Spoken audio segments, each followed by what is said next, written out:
Final War. The Final War from the Gamma-Trickle was literally humanity's last war, a global conflict that led to their extinction and the destruction of the planet. A massive worldwide war broke out between all nations for who knows what reason, and it escalated into total annihilation through the use of mechanical warfare and robots like Godman. One of the machines that managed to survive the war was V1, a blood-fueled machine with no emotions, designed to stay alive by harvesting blood and sincere.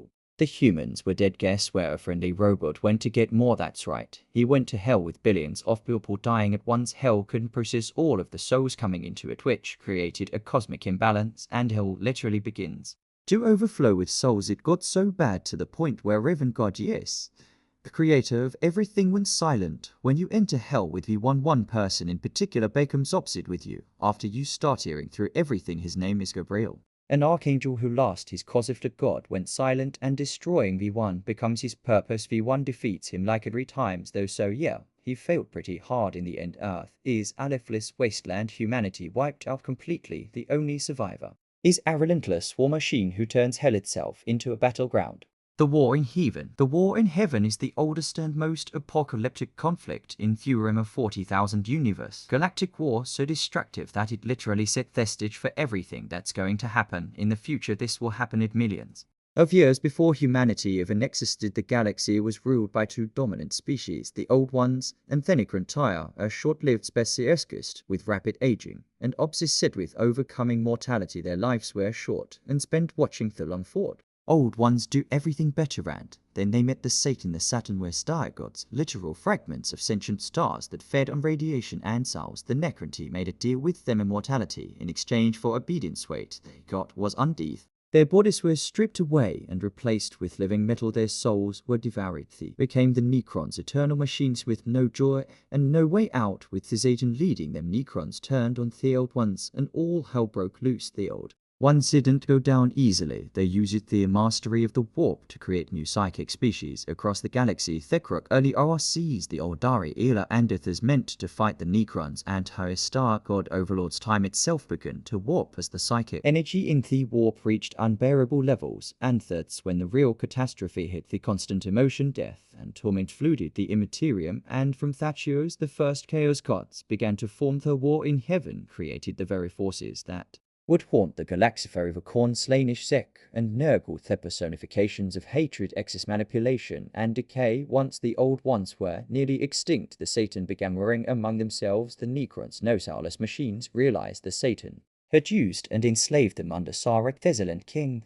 The Necrons rebelled against the Satan, shattering them into countless shards using weapons of unimaginable evil. And the joke, if you can even call it that, is that this war was fought by godlike beings for ultimate control of a galaxy none of them could ever truly hold. The Yuuzhan Vong War. The Yuuzhan Vong War is the darkest and most devastating conflict in Star Wars legends. A war that shattered the galaxy, broke the Jedi, and reminded everyone that no matter how many Death Stars you blow up, peace is never permanent. It begins 21 years after the fall of the Empire. The New Republic is finally trying to rebuild, and then Yuuzhan Vong arrived not with hyperdrives or droids or blasters, but with living ships, bowpons, and a religious hatred for technology. Yuuzhan Vong see pain as sacred, technology as heresy, and genocide as cleansing. Mutilate themselves to gain favor and communicate through living organisms bonded to their flesh. Their warships are massive biomechanical leviathans, grown rather than built. Their weapons are living creatures, and they can't be sensed in the Force. The Jedi,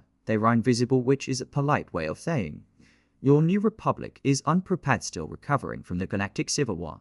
The Jedi, led by Luke Skywalker, are powerful, but not ready for an enemy like Keith. Is the Yuuzhan Vong launch a massive assault on Coruscant, the galactic capital. Despite fierce resistance, the planet falls. Vong terraform Coruscant Tinto, a living jungle, renaming its billions die. The Jedi Temple is desecrated. The Republic collapses. Anakin Solo, the youngest of the Solo children, is leading a mission to save Capture Reggie. His death breaks the family, fractures the order, and sends his brother Jason down a path that ends in future tragedy. Eventually, through sacrifice, fractured alliances, and brutal counterattacks, the galaxy claws its way back. Jason Solo is captured, tortured, and nearly broken, but emerges with a deeper understanding of the Force, one that lets him defeat the Yuuzhan Vong leadership. Luke Skywalker and his Jedi allies seek Sonimus Sakot, a mysterious living planet, to the Yuuzhan Vong's origins, which plays a key role in ending the war by offering the Yuuzhan Vong a path to redemption and a new home. World after their surrender, but the cost trillions dead entire civilizations erased. The New Republic is gone, replaced by the Galactic Alliance. Hundreds of Jedi air-killed, and Jason Solo, hailed as a hero, will eventually become Darth Cardi's. The Locust War. The Locust War is the central brutal conflict that defines the Gears of War universe, a war of extinction fought not across continents, but beneath them. This war begins on the planet's Raha world, once torn apart by political struggles over energy-cooled emulsion, a glowing liquid fuel source that promised endless power and delivered nothing but environmental collapse and global warhead. Was the pendulum was a brutal 79-year conflict between human nations, but when that finally ended, humanity barely had time to breathe before it hit emergence day. That's when the Locust thought a savage, organized force of subterrestrial creatures burst out from beneath the ground. Cities were demolished, millions died, and the plain surface was never the same again. The Locust were soldiers that used tactics Shiri. They tunneled up from the hollow and underground world humanity never even knew existed. Their queen Me went just barking orders she had. Apple and the Locust believed they had a right to the surface because something even worse was coming for them from below. That something worse was Thelem, but mutated Locust and other life forms infected by raw emotion. The Locust were fleeing death. They couldn't stop underground, so what's the very smart thing they did brought them to the surface. Instead, entire cities were sunk with cedars and corpses. Massive beasts spread for destruction. The coalition afforded government's cork was forced into desperate tactics like Hammer of Dawn satellite strikes that annihilated their own cities just to deny them to the enemy. The war only ended when Adam Phoenix, Marcus' father, developed a weapon that targeted emulsion itself, whipping out the Lamont, and in the process the Locust. It was a genocide Thanos would be proud. Time War. Time War is the most devastating, really tie-breaking clunk in the Doctor Who universe. A war so dangerous, so utterly catastrophic, even time itself begged to be left out of it. On one side, the Time Lords of Gallifrey, ancient god-like beings who swore never to interfere in theatre. The Daleks, genocidal metal warmakins born from hate and evolution, who saw every other life form as filth to be exterminated. There were Retcon weapons, collapsing timelines, planets brought into existence just to be destroyed again. The Time War was so broken parts of it were erased from history before they even finished happening, and the doors they kept evolving. They created the cult of Scare, an elite group of dogs given free will because the only thing worse than a dog is a creative one. Eventually there were so many timelines unraveling that entire species were caught in crossfire. They couldn't even perceive even the Eternals, godlike beings outside of time, left the universe to avoid the mess. That's how bad it got. Literal gods were like, now I'm good. And then Dipth Epperson, stuck in the middle of it, was the Doctor, who was kind of like a good guy in the story, faced with a reality that both sides had become monsters. The Doctor made a choice. He stole the momentous sentient Time Lord weapon and used it to destroy both Gallifrey and Thedalix in a single firestorm. That indeed the war that act shattered the Doctor's identity, turning him from a savior into a war criminal burdened by guilt. Also, it turns out Gallifrey wasn't destroyed, it was frozen in a pocket dimension. Thedalix survived, of course. It did its Doctor Who. Nothing stays dead except emotional stability. Galactic Wars. The Galactic Wars in the Helldivers universe are a relentless, brutal series of conflicts that put humanity's elite military force against three hostile alien species: the Bugs, the Automatons, and the Illuminate humanity, led by a militaristic government calling itself Super Earth. Spreads democracy, mostly by dropping squads of Helldivers into fewest war zones imaginable. Super Earth loves to promote the Galactic Wars as spreading the democracy and protecting humanity. Freedom. The government uses propaganda to manipulate the public and control the population, hiding the true cost of endless war. The Bugs are relentless swarms of insectoid critters that overwhelm enemies with numbers and speed. Their hive minds coordinate massive attacks that crush entire outposts in seconds. They multiply faster than the government's excuses. The automatons are ruthless war machines, former humans who shed their flesh for steel, now fully robotic and armed with advanced weaponry. The Illuminate are the galaxy's wildcard, powerful psioniclins who manipulate reality with devastating mind powers, and their attacks can wipe out entire squads before soldiers even realize they're under attack. Helldivers are infamous for accidentally wiping out their own teammates with stray rockets, grenades, or even their own guns. Statistically, you're more likely to die from a bunny's bullet than an alien attack. So yes, trust this is real. The Q invasion. The Q invasion is horrifying cosmic horror from all tomorrows. A war so brutal it bends every definition of genocide and warfare set millions of years in the future. Humanity has spread across the stars only to encounter the Q, an alien Racewo's war crimes make most Galactus villains look like playground bullies.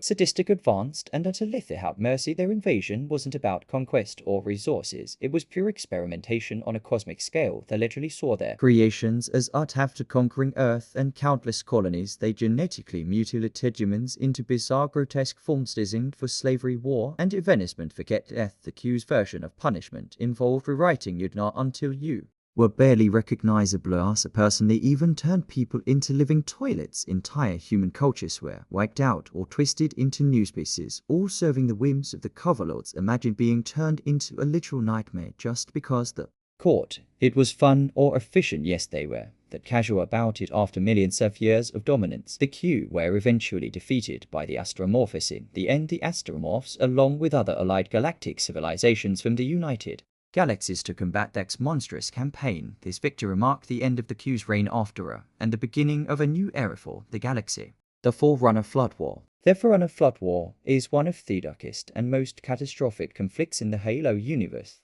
A galaxy-wide war had nearly ended all sentient life and reshaped the fate of the galaxy forever. It all started when the ancient and highly advanced Forerunner civilization discovered the flood, parasitical consuming life form that infects and assimilates any organic being it encounters. The flood wasn't just an enemy, it was a cosmic plague capable of turning entire planets into grotesque breeding grounds for its endless hunger. The flood arrived first as a subparasite, but it evolved as it absorbed intelligence from every host it consumed. Over time, the parasite began coordinating attacks, infecting faster and adapting. The Forerunners responded with full-scale war, deploying every weapon and technology at their disposal. Entire planets were quarantined, blaster sacrificed to stop the flood spread. The war devastated ecosystems and civilizations alike as the flood overwhelmed Forerunner forces. Desperation set in. The Forerunners activate the Halo array, network of super weapons designed to wipe out all sentient life in the galaxy, starving the flood of potential hosts and halting their advance. The decision to fire the Halo array was grim. It meant genocide on a galactic scale, sacrificing countless innocent lives to save the universe. The Forerunners effectively burned the entire galaxy to stop the flood. Thought a war ended, its scars remain. Flood survived in isolated pockets, and the consequences of the Halo array's activation echo throughout the series. The Forerunners themselves vanished, leaving behind ruins and relics that shaped the galaxy's future struggles.